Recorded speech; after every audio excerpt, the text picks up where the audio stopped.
Hello, guys. Welcome back to another episode of the Scaling Brokerage Podcast. Today, Lawrence or Larry has been kind enough to bless us some of his time, share some of his experiences owning offices not only in Florida but in New Jersey as well. So I'll kick it right off to Larry. Let him tell us a little bit about himself and his businesses over there. Thanks, Jake. I'm a real estate broker here in Jersey for probably 45 years now.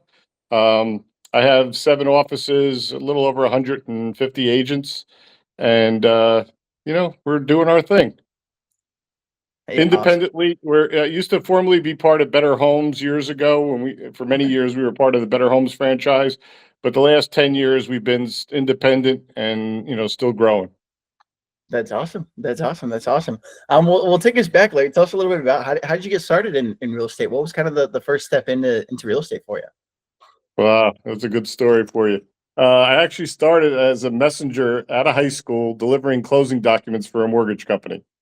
Oh, okay. And that's how I started. And I ended up working at a mortgage company, became a loan officer there. And back then there was no mortgage licensing.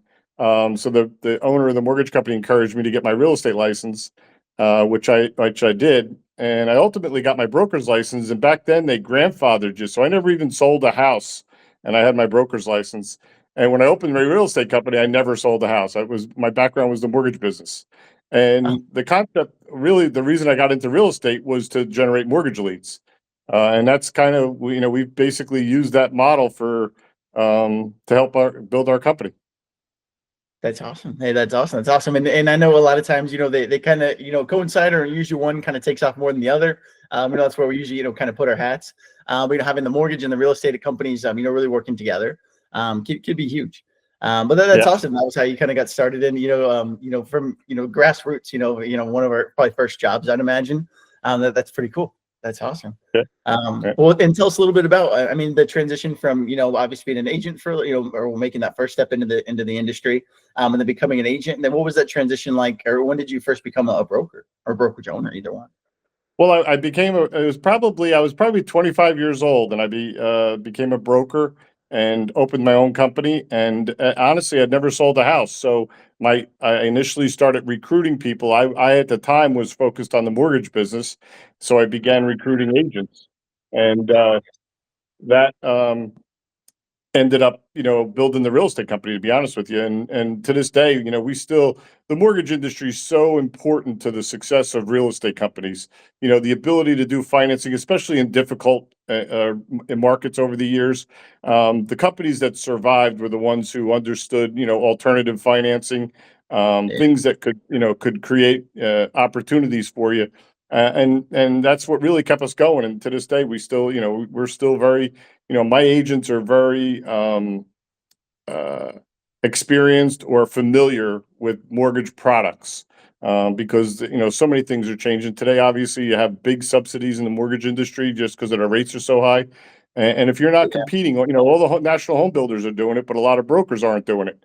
So that's really been our advantage. That's awesome. That's wonderful. Yeah, and it's big to find our niche in the market, but that's also a huge ancillary. Having those businesses feed off each other, and really making the most out of every transaction that we get. Whether it be the real estate on the mortgage side, however we get in front of the potential member potential buyers, clients, whatever you want to call them there. Yeah. But no, it really does make a huge difference. I'm obviously speaking firsthand about that. But having those ancillaries and those other business, whether it's property management, title, mortgage, anything we Yeah. can do that can feed off of the brokerage, feed off of one another. It Mhm. could be huge for getting us through tougher times, getting us through slower markets, and then obviously when things are really booming, then even better. We're doubling down. Yeah. So that's awesome. That's awesome. Well, tell us a little bit about your company now. Kind of what have you guys what's been the mainstay? Have you guys been running things the past 5-10 years or so now since you've been a brokerage owner? My focus has always been on the consumer. The agents, the problem, not problem, but the challenge in the industry has always been, prior to the internet, it was all about personal promotion. People put their pictures on benches and shopping carts, Yeah. Yeah. and it's Plus, mind-boggling to me yeah. when you think about what we do as an industry. And years ago, in listening to consumers, I realized that people care more about their community than any real estate company or agents. So we ended up building a community marketing system for our agents. We basically create community websites for every town, social media website, Facebook, Instagram, community pages, and people care more about homes in Princeton than Larry Vecchio Realtor or VRI, my VRI real estate company. Okay, so we focus primarily on our communities. We build these community websites. We even have community websites for adult communities. So we'll actually focus on an adult community, let's say Four Seasons, Homes in Four Seasons. And the website is called homesin.com. And we built there's a website called Real Estate Town Advocate. We want our agents to be real estate town advocates. It's like the give to get. What can you do? Years ago, they used to put you in the van and drive you to a neighborhood and make you knock on doors. And now nobody's home, but all businesses are open every day. And there's a great opportunity to network in your community and do things, promote community events. At last election, we actually had politicians trying to get on our Facebook and social media pages because so many people like to follow real estate. And if Yeah. you're able to insert yourself in a community where you can help promote local businesses, you can help promote community events, you will get 10 times the return. Oh yeah. Referrals are the best leads. I hate the word leads. There's never going to be a lead system that makes agents happy. I don't care. I'm going Oh to yeah. quote waiting for that to happen. All right. But the best lead is a referral. So why agents don't focus so much on referrals is mind-boggling. Matter of fact, my company meeting, it's funny, I'm in Florida right now, and my company did a mastermind with all my top agents last week, and I watched it from a Zoom. And it was amazing to me as we went around the room and we listened to what they do to get business. The theme of the whole thing at the end of it was referrals. Okay, they buy Zillow or they do this or they do that, but at the end of the day, it was referrals. And if agents really want to survive in the real estate business, they need to put together a plan that allows them to build referrals. And that's really the biggest mistake most agents are making right now is they're not focusing on what to do to generate referrals. So Absolutely. the community website program that we built forces them basically, because what starts to happen is, we featured a donut company the other day. They sent us donuts. Oh, Like it just like it works. People care. yeah. You're helping them. And listen, we're lucky because we are the welcome mat in any community. We know who's leaving and who's coming. And every business should want to be connected to us. And we need to learn how to leverage it. One of the little secrets that I love to share is agents, when you have a prospect, you want to set them up at MLS as a prospect I'm looking for houses in Princeton, let's say. What I teach our agents to do is we actually set up business owners in town. Oh, Instead of right. sending them active listings, we send them closed listings. So Oh, they get notified who their new neighbor is, weeks or months before a list company will get that data. And it yeah. gives them an opportunity to get ahead and send them a coupon or introduce themselves, but it gives them a chance to meet the new neighbor.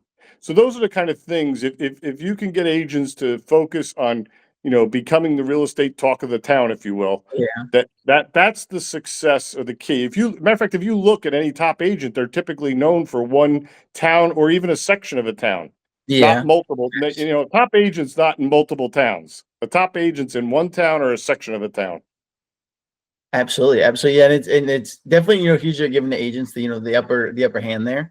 But no, you're absolutely right. It's hard for us to be impactful in multiple markets.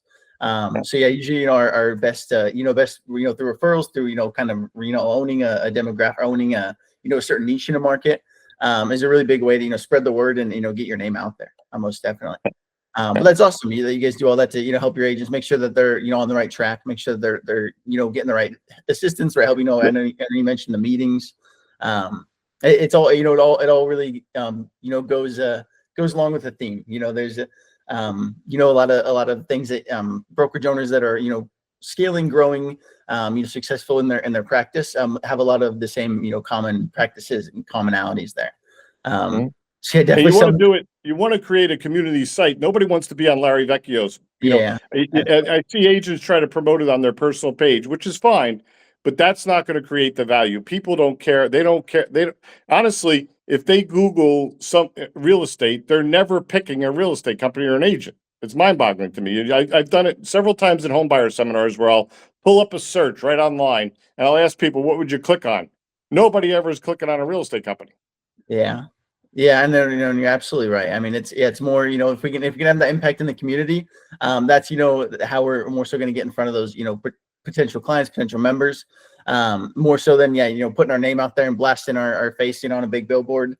That's You're what the better people off. You're actually better off being a secret agent. right.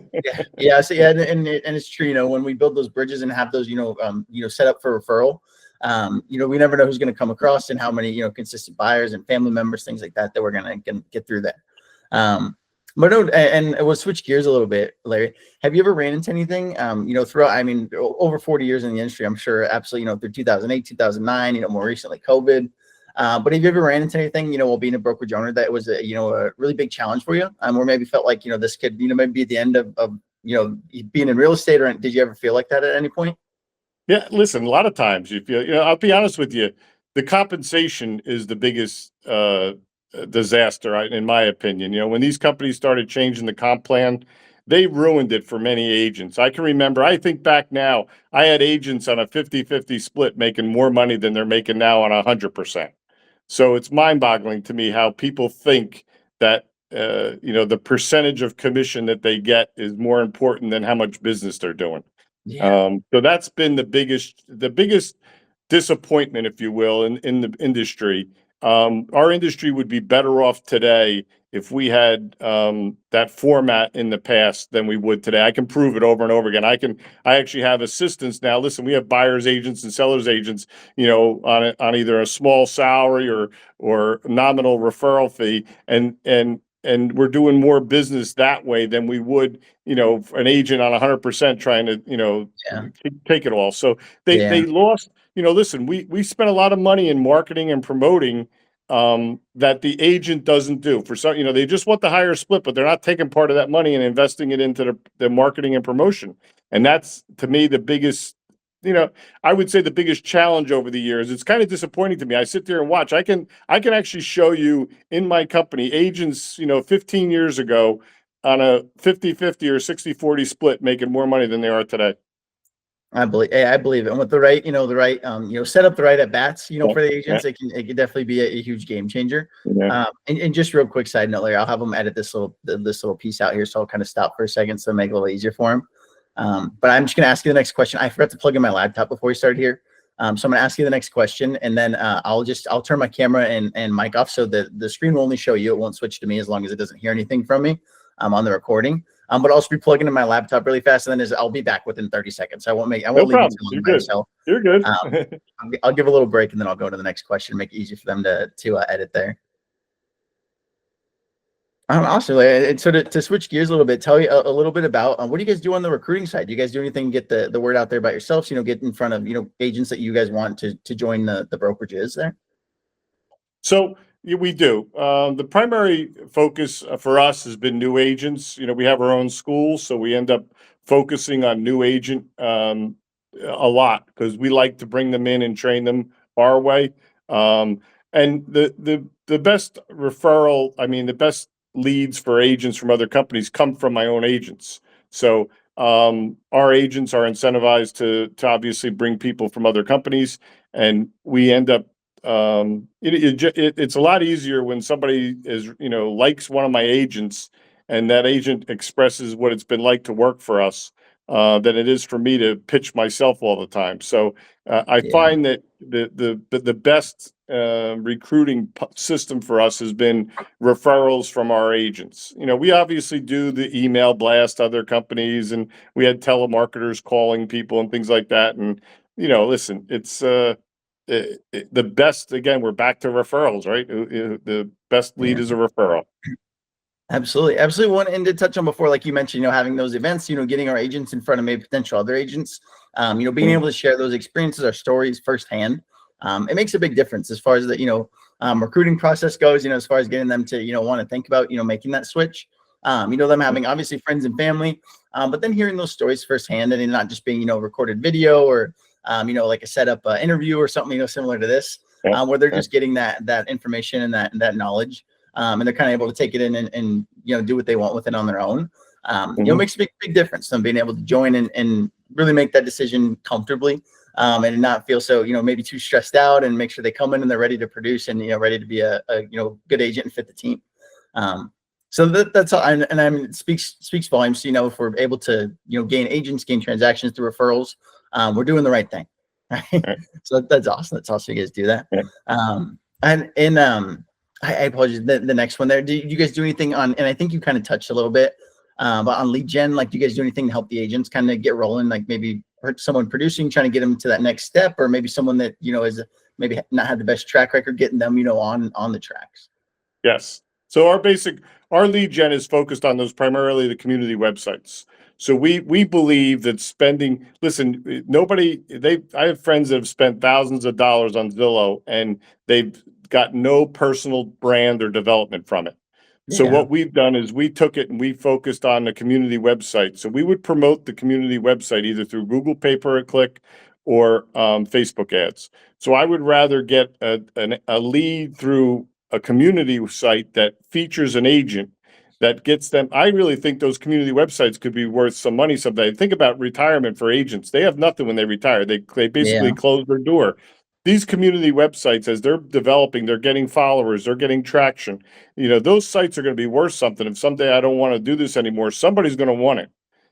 And you actually create a retirement thing out of it if you want. And we have businesses that want to pay to be on it, pay to be featured. You can generate revenue from these community websites. So our focus on lead gen is strictly, it's all about getting quality leads.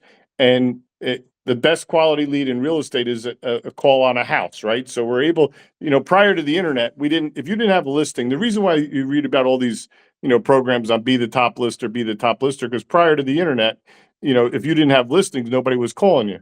Today, we have the luxury, you can advertise any house today. You don't even have to have a listing. So we can take new construction projects, we can do foreclosures, you name it, and we can advertise them and promote them. People think it's our listing.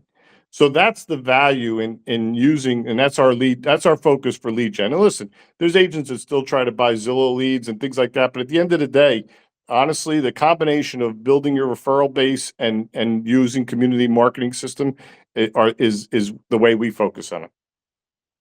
I love it. And it's a great way to do it. Obviously, it's, been working well for you guys over there. And for so many others that, have been successful in the same way.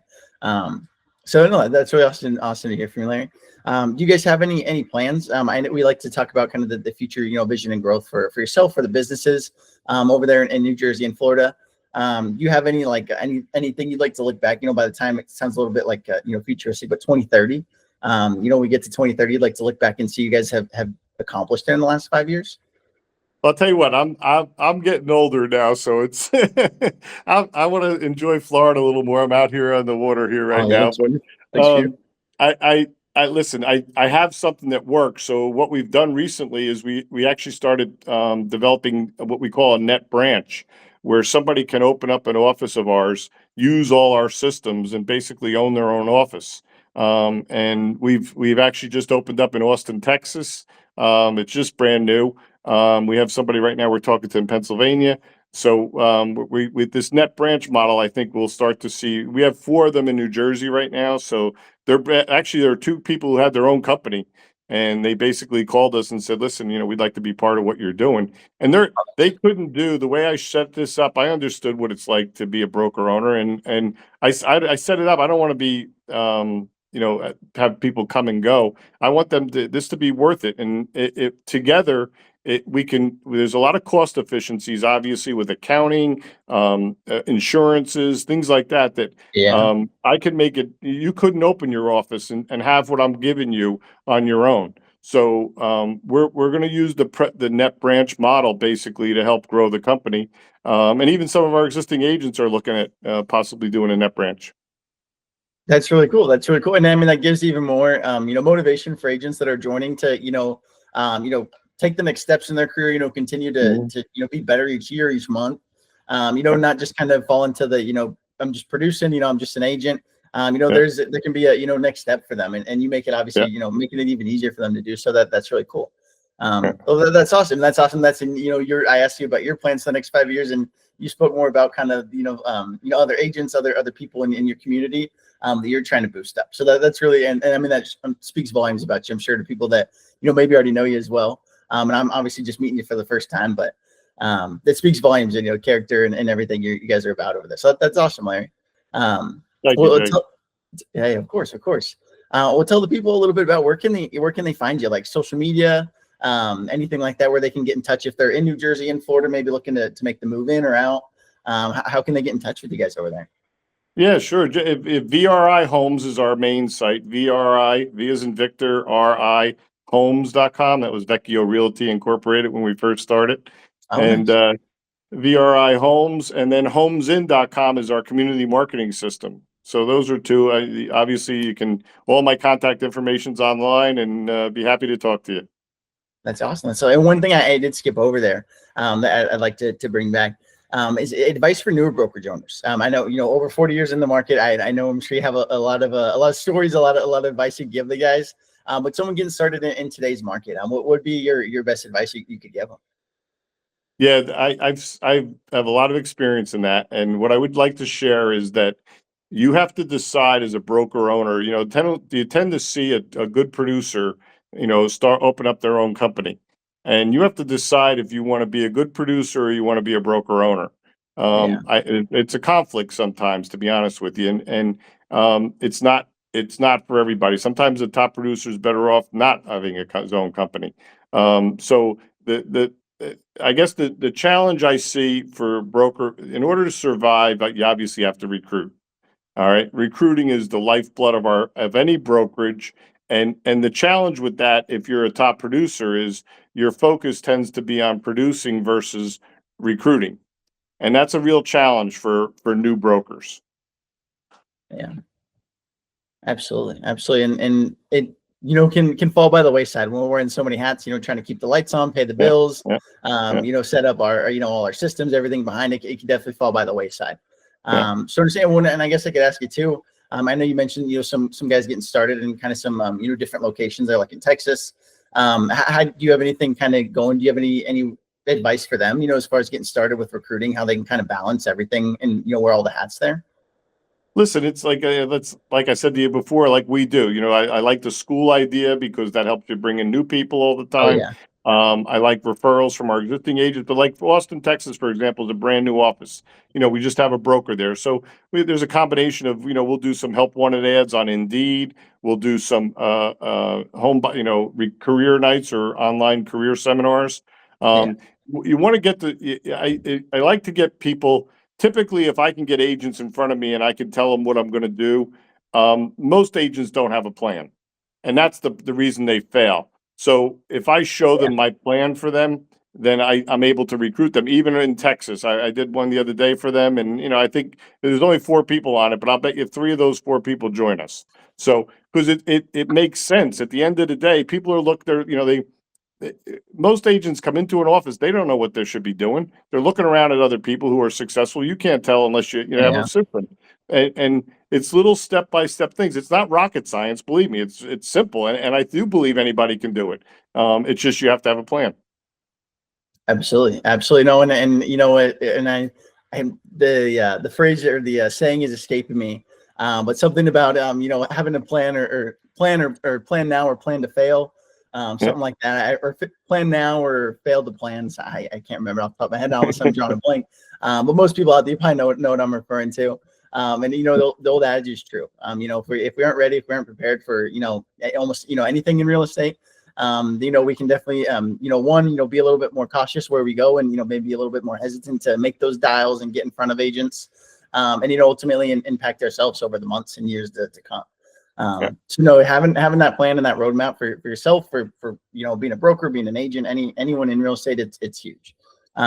But again, like one more time, just mention for the people there, where can they get in touch with you? Sorry, I know I went a little out of order there. My apologies. No problem, Jake. Thank you very much. VRIhomes.com or homesin.com. Wonderful, wonderful. We'll have everything linked down below there, guys. So if you guys are in Florida, in New Jersey, looking to maybe get in the market, get out, anything like that, in real estate, or just looking to get in the home, obviously Larry will put you guys first, and they'll take care of you guys over there. So thank you again, and a huge shout out to Larry for coming out today and spending the time with us. Good luck to you, Jake. Thanks. Nice meeting you, and nice talking to you today.